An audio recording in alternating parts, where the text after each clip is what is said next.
intimidade? Vamos fazer um trato? Mande ao menos teu retrato, para que eu veja como és.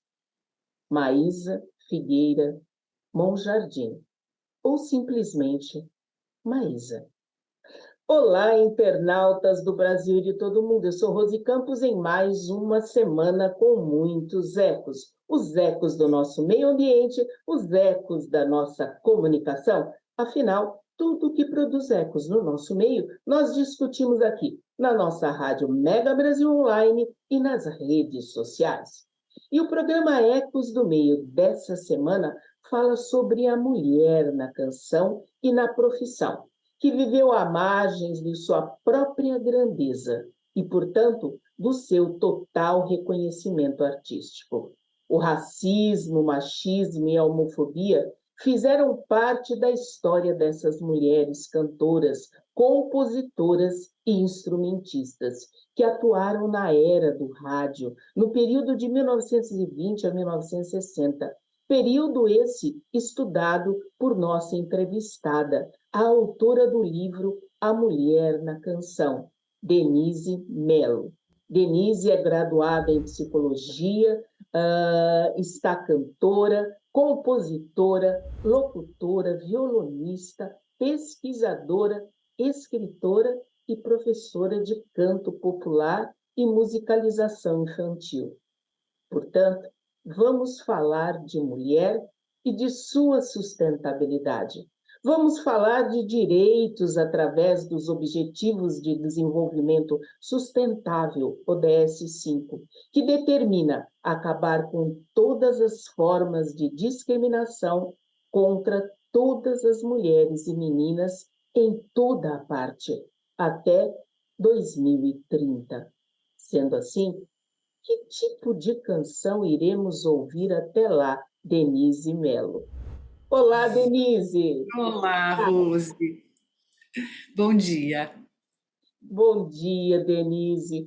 Aí a gente já começa com uma provocação, né? Que tipo de canção nós vamos ouvir até 2030? Falando desse livro maravilhoso, que é este daqui, A Sim, Mulher na Canção, que eu fiquei assim entusiasmada e me senti até pequena, vamos dizer assim, devido à imensidão da história e da imensidão da sua narrativa dentro dessas histórias. Denise, eu queria que você falasse um pouquinho sobre esse período auge dessas compositoras, dessas mulheres, ou seja, desse livro, o que significou e o que significa, não só para você enquanto mulher, mas para todas as mulheres, a escritura de um livro como esse, com mais de 500 páginas. tem muitas coisas que você me perguntou, assim, deixa eu tentar organizar, né? Tipo, primeiro, assim, foi uma aventura que mudou a minha vida, escrever esse livro, né? Porque eu comecei com uma pesquisa sobre uma inquietação pessoal, como cantora, compositora, que eu percebia que havia um predomínio masculino muito forte ainda na música, embora a gente tenha muitas compositoras e cantoras atuantes, né? Eu ia nos saraus e assim, a grande maioria dos instrumentistas só homens, quem tocava as próprias canções só homens, poucas mulheres, né? Então eu fiquei assim com essa inquietação e comecei essa pesquisa, né? E ela foi transformando, ela foi aumentando, crescendo, né, cada vez mais até culminar com esse livro, né? Então eu fui me envolvendo muito porque eu descobri, né, com essa pesquisa, basicamente a história, né, das musicistas, a nossa história enquanto musicista, entendeu? Então, olhar para trás e ver, por exemplo, né, eu comecei mais ou menos a partir do final do século XIX, concentrando na época do rádio, mas eu comecei lá com a Chiquinha Gonzaga, né, com a época dela. Então, eu trago três representantes desse início, né? Três compositoras que são a Chiquinha, a Maria Firmina e a Tia Ciata, que para mim representam o início ali da composição feminina, inclusive com mulheres pretas, que muitas vezes foram retratadas como brancas. A Chiquinha, por exemplo, aparece numa minissérie como branca, né? A Maria Firmina teve um busto com um narizinho fininho e cabelinho lisinho, absurdo, né? E a tia Ciata não teve o reconhecimento da participação na primeira gravação de sucesso de um samba, que é o Pelo Telefone, né? Então, só aí você já tem um início. A Chiquinha Gonzaga, que foi, né, uma mulher que completamente à frente do seu tempo, abolicionista, republicana, né? Então, divorciou sem antes nem ter o divórcio, foi uma das, assim, foi em busca da profissionalização, né? Numa época em que isso era mal visto dentro da sociedade. Então, são mulheres, a Maria Firmina, por exemplo, se você vê a história dela, coisa mais incrível, né? Ela montou a primeira escola mista, onde estudavam crianças brancas, pretas, pobres, ricas, né? Inicialmente, por exemplo, ela também não assinou seu livro, né? Ela usava pseudônimo, depois iniciais do nome. Então, esse início já fala muito de como que a mulher era vista e se colocava nessa época com muita dificuldade, né? Como você falou, a questão da visibilidade era algo muito complicado. A mulher não podia aparecer, ela tinha que desaparecer, de preferência ficar dentro de casa, quietinha, cuidando do filho, do marido e ponto, não podia nem pensar, né? Esse é o primeiro momento. Esse seu primeiro momento, inclusive o seu livro aqui está todo riscado já, Eu adoro. que eu falei assim, na hora que eu for conversar com ela, eu vou pegar algumas frases aqui, enfim, para a gente até falar, mas realmente fica um pouco mais difícil. Mas essa sua, você inicia o seu trabalho com uma coisa que me chamou bastante atenção, que se chama compostar, a arte de compor e cantar, né?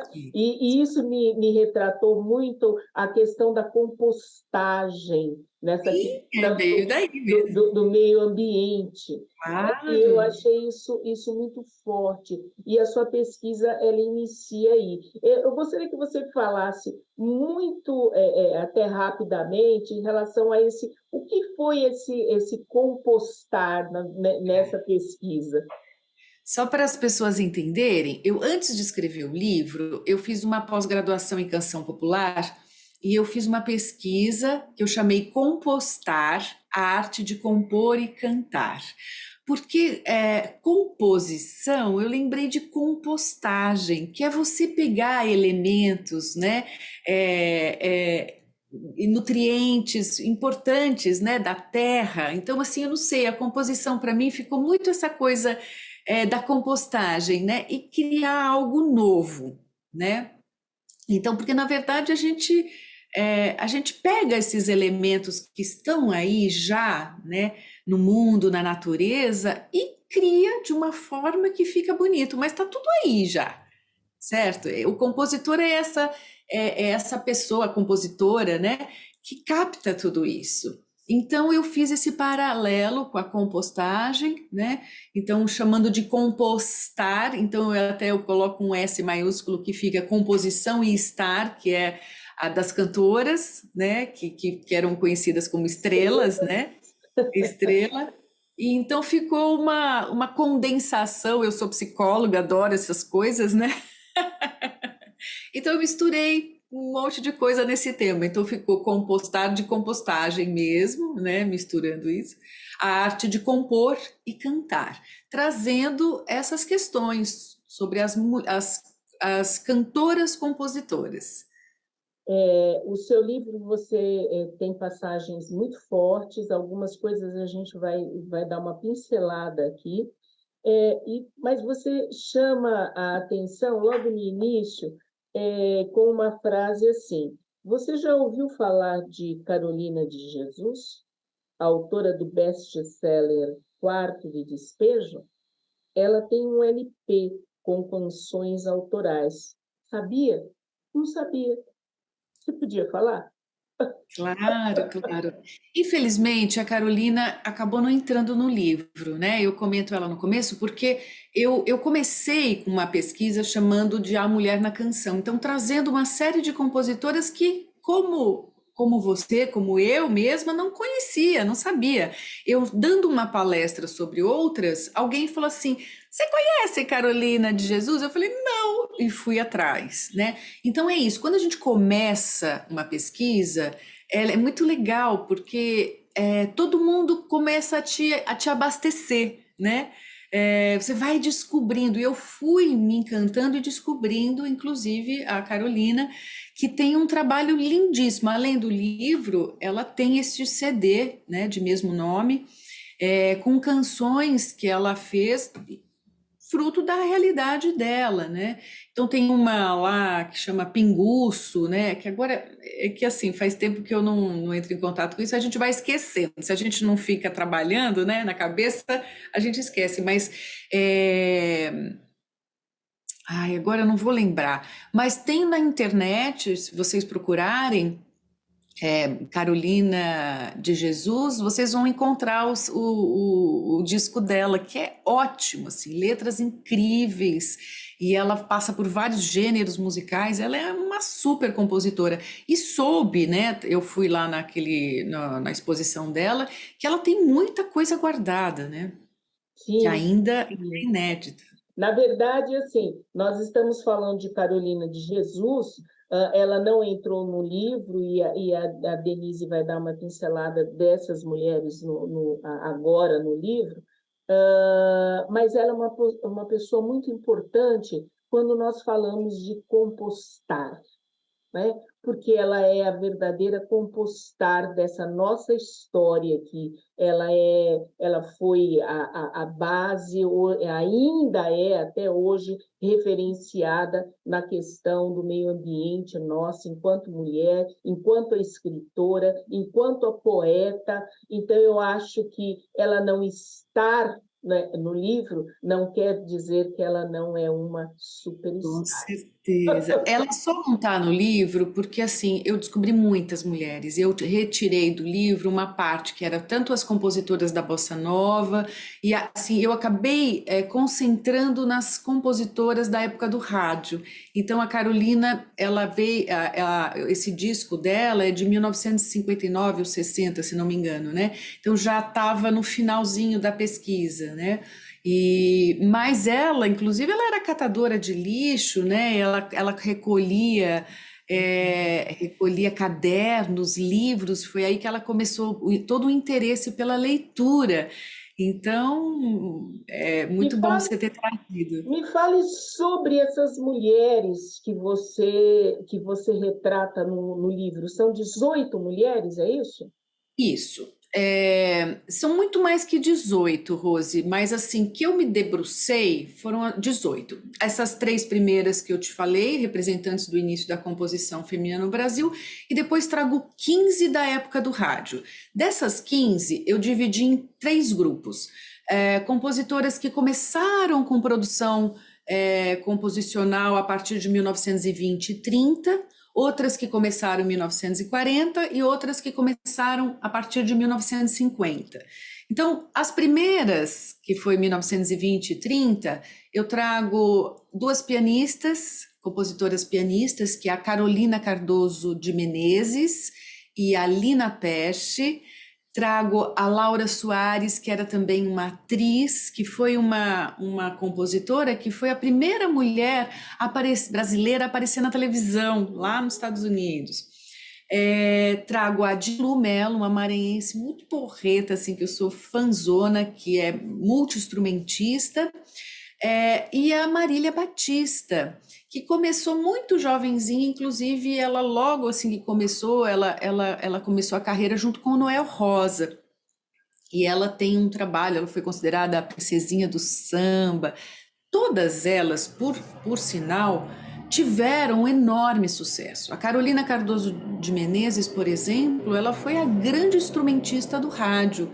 Ela acompanhava cantores e cantoras famosos da época, né? E então, assim, essa surpresa, e eu pude constatar isso na pesquisa que eu fiz na Hemeroteca Digital, com jornais e revistas da época, com essas reportagens sobre elas e falando, né? Então, eu não sei, é uma coisa tristíssima que essas mulheres fizeram tanto sucesso e desapareceram simplesmente, né, dentro da nossa história. Elas não são não são retratadas, não são faladas, né? Depois, nas de 1940, eu trago Estelinha Egg, trago Carmen Costa,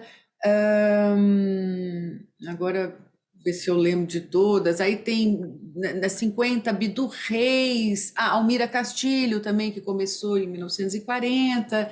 Aí tem Maísa Dolores Duran, que felizmente tem muito ainda, né? Estão dentro da nossa história, assim, são cultuadas, felizmente, tiveram minissérie, isso ajuda, né, na Isso. repercussão. É, tem a Dora Lopes, tem Laura a... Soares, Oi? a Laura, né? A Laura, que é a atriz, a Linda Rodrigues também, outra sambista, Alice Chaves, a Ilse Chaves. a Ilse. Ah, tá. A Ilse Chaves. A Para Ilse, ver se por estou exemplo, lembrando. eu tô ótima. A Ilse, você sabe que tem muita pouca informação sobre ela. Basicamente, eu construí uma biografia, né?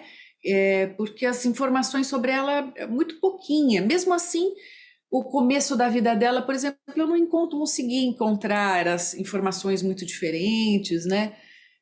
Mas tem aí já uma biografia. Durante esse estudo, É. o que te chamou mais a atenção na vida dessas mulheres?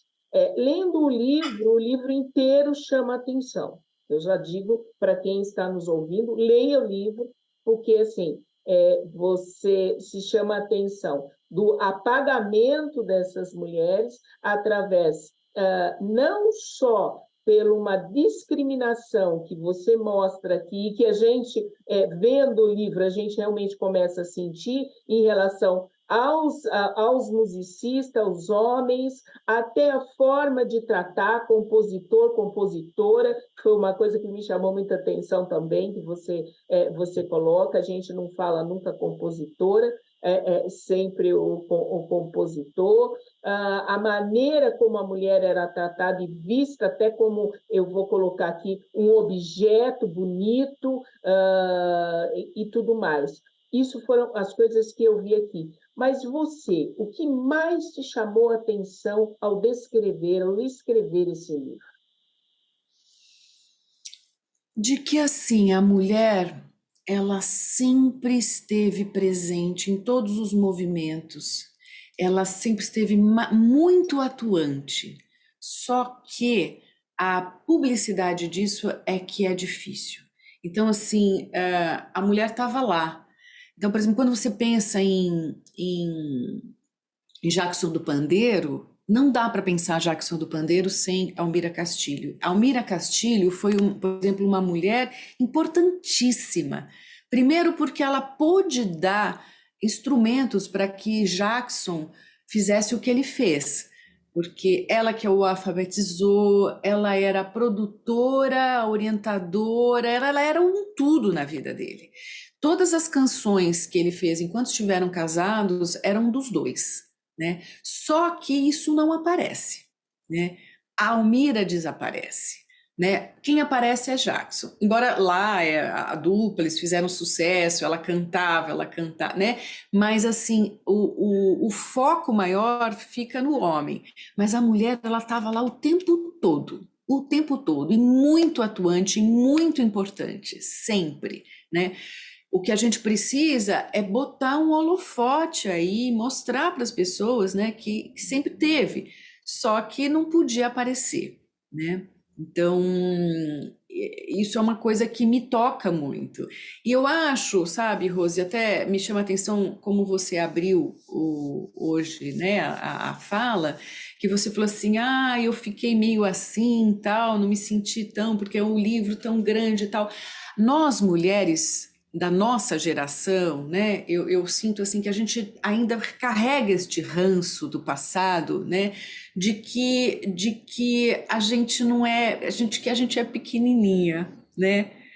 Porque nós recebemos essa marca do patriarcado, de que assim, é Deus, tipo assim, sabe, é Deus no céu, sei lá o que na terra, sempre as referências são muito mais masculinas, a gente não fala assim, as deusas, não, a gente fala o Deus, né? Então, as referências são sempre mais para o masculino e a mulher sempre nesse lugar de coadjuvante, entendeu? E nesse lugar. Na verdade, assim, nós somos muito protagonistas. Eu tive a oportunidade de ver, por exemplo, a peça da Leopoldina, uma pena, assim, que ficou pouco tempo. Se voltar, por favor, assistam. Como Leopoldina foi uma protagonista da nossa história e ela desapareceu. Então, assim, a gente tem essa história sempre da mulher que era protagonista, mas quem aparece é Dom Pedro em cima de um cavalo que ela conta que, na verdade, não era como foi retratado, não era branco, ele estava todo cagado e, assim, uma coisa que você falou, meu Deus, né? Então, assim, se mascara e põe lá o homem todo lindo, maravilhoso. Então, não, né? No mês do meio ambiente, nós estamos falando, retratando as mulheres com uma mulher, cantora, psicóloga, instrumentista e que tem voz. Não porque canta, mas porque sabe o que quer e quer marcar uma geração para que ela não venha a se repetir. Com Denise Mello que eu estou conversando, abrindo o mês do meio ambiente, muito feliz com mulheres poderosas. Nós vamos dar uma paradinha para os nossos comerciais e voltamos já já com muitas canções de mulheres fortes. Até já!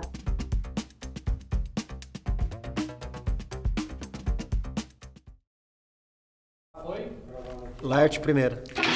Você falou que a Chiclete foi uma coisa de uma equipe e de uma época. A Circo Editorial é a história de uma equipe e de uma época. Já existiam experiências de gibis nacionais. Toninho queria uma espécie de elenco de personagens politicamente incorretos, mal comportados, não aquela coisa assim, sabe? Disneylândia. Essa revista do Toninho Mendes também tinha mulher pelada, tinha fotos, tinha fotonovela. Queria uma gostosa transgressora. A minha bunda foi muito importante nos anos 80. Era muita viagem, era o tempo inteiro inventando coisas e produzindo. A Circo ela é um dos melhores retratos do período de redemocratização do país. Então a Circo ela acaba contaminando o comportamento e o humor que se fazia naquela época. O que eu acho até meio ridículo. Você está me tratando historicamente com uma tal importância, entendeu? Eu acho isso uma palhaçada. Você vai ver.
Voltamos com os nossos ecos do meio. Denise, Diga, Rose. desde o meio ambiente, como você analisa essa sustentabilidade, esse não retomar algumas coisas que você coloca no livro, dessa mulher musicista? Eu queria trazer um pouquinho esse livro para os tempos atuais. O que foram essas mulheres e o que é Denise hoje, né? Quais são as suas reivindicações? O que falta a elas? O que incomoda você hoje, né? E o que justificou o apagamento dessas cantoras na história? Tem, de novo, muitas que você vai me lembrando, porque... Mas, assim, num primeiro momento, o que eu tenho te dizer é assim, você sabe que essa semana eu tive a oportunidade de participar de um sarau que chama Sarau As Mina Tudo. E nós estávamos em 10 mulheres, todas compositoras, cantoras, instrumentistas. Então, cada uma apresentou uma canção. Rose, eu fiquei absolutamente encantada, porque assim, eu era a mais velha de todas, né? Mas tinha jovens, tipo, tinha uma cantautora que a gente chama de 20 anos, uma potência, com uma liberdade de trazer a sua canção.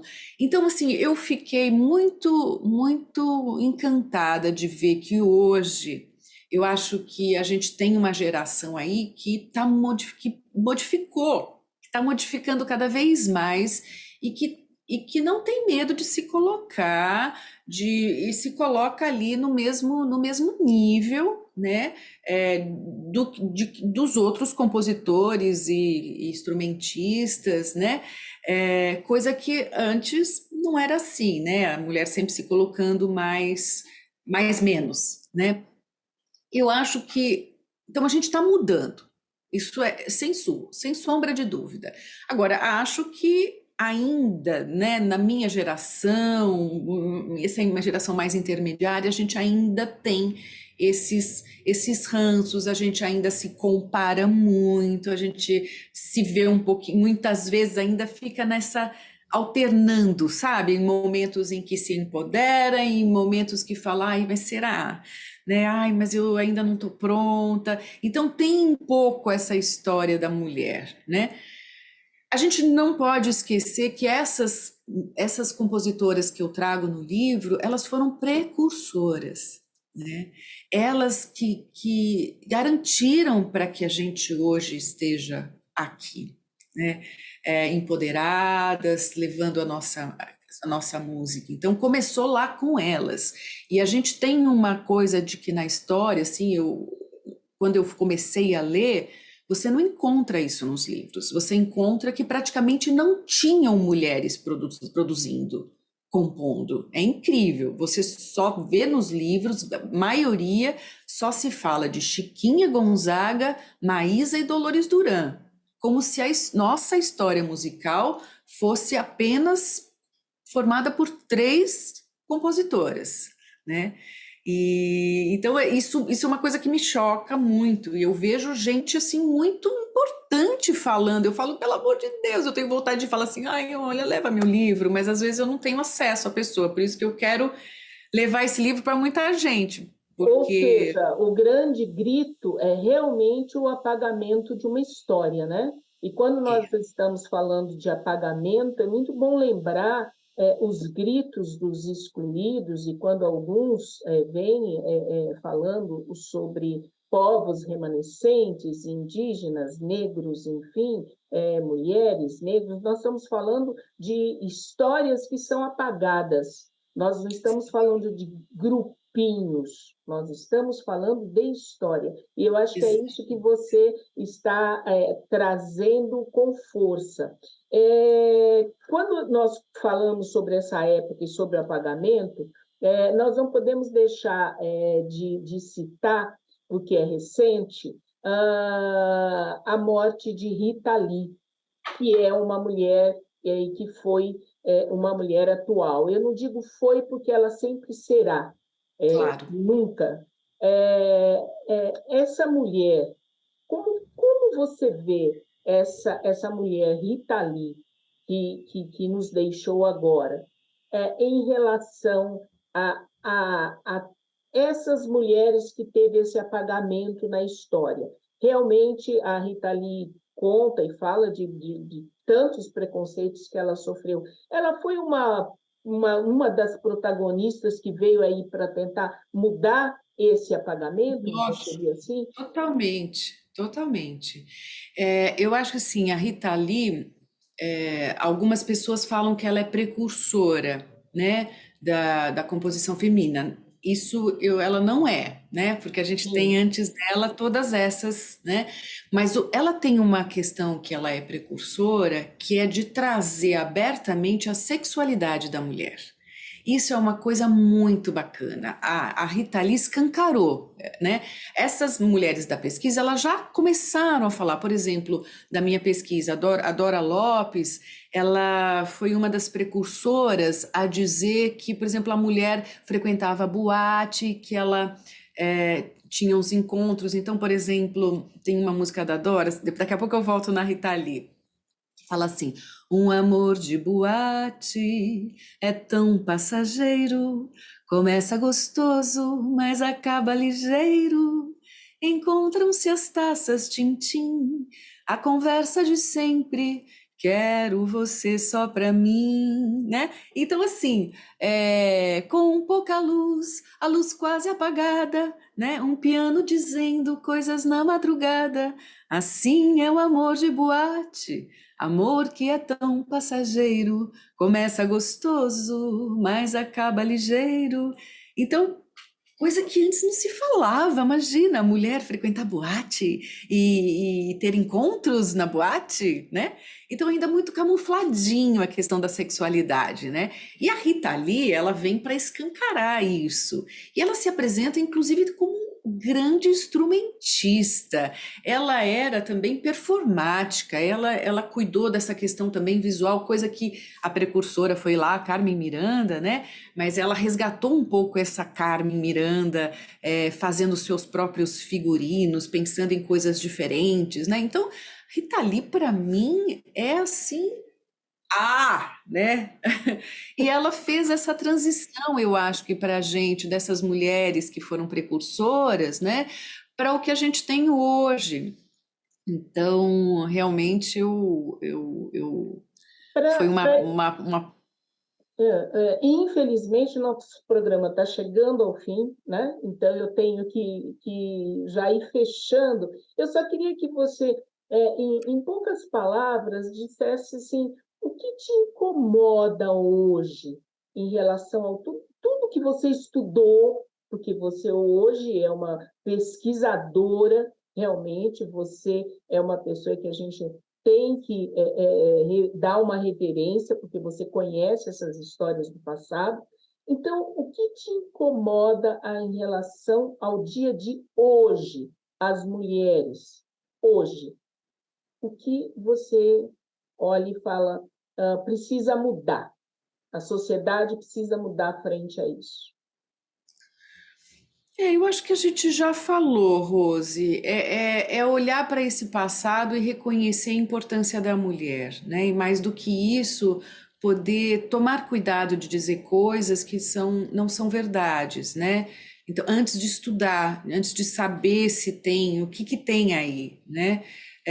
Então, quando a gente pega pela superfície, a gente diz que a mulher não fez, não produziu, né? Então, é um problema, a gente precisa aprofundar, a gente precisa pôr luz nisso, né? Então, acho que esse é um cuidado que eu acho que a gente precisa ter e de começar a marcar cada vez mais, né? Quando se trata de uma compositora, né? Dizer, olha só, essa música é de uma compositora, né? E para valorizar este lugar. Valorização, né? Em cima dessa Sim. valorização, nós vamos para a pergunta do programa e para as suas considerações finais. Denise Mello, ação local gera ecos no global. Quais são os seus ecos? Meu grande eco hoje é dar voz a mulheres que perderam, de certa forma, sua voz, né? Então, é dar voz às mulheres. Empoderar, né? Empoderar as que vieram, as que não estão, que estão fraquinhas, vamos dizer assim. E dando voz a essas mulheres, nós vamos para os nossos diálogos em prosas e versos, finalizando o nosso programa. Como mulher, nunca frágil, foi a imposição que me fez baixar a cabeça e aceitar. Aprendi a me olhar, a me ver e a me reconhecer. De ventre do ventre aprendi a amar, com o coração a parar e esperar, com a mente respeitar e com esse conjunto valorizar o ser humano. E num ciclo diário aprendo a me reinventar, crescer, transformar para voltar. 5 de julho, Dia do Meio Ambiente, dia de olharmos para nós, para toda a obra. Assim, nos despedimos, agradecendo a nossa convidada Denise Mello, a nossa equipe técnica e a você, internauta, que esteve conosco até agora. Lembrando que a ação local gera ecos no global. Portanto, quais são os seus ecos? Até a próxima semana. Até lá! Ninguém pode calar dentro em mim essa chama que não vai passar. É mais forte que eu e não quero dela me afastar. Eu não posso explicar quando foi e nem quando ela veio. Só digo o que penso, só faço o que gosto e aquilo que creio. E se alguém não quiser entender e falar, pois que fale, eu não vou me importar com a maldade de quem nada sabe. E se alguém interessa saber, sou bem feliz assim. Muito mais do que quem já falou.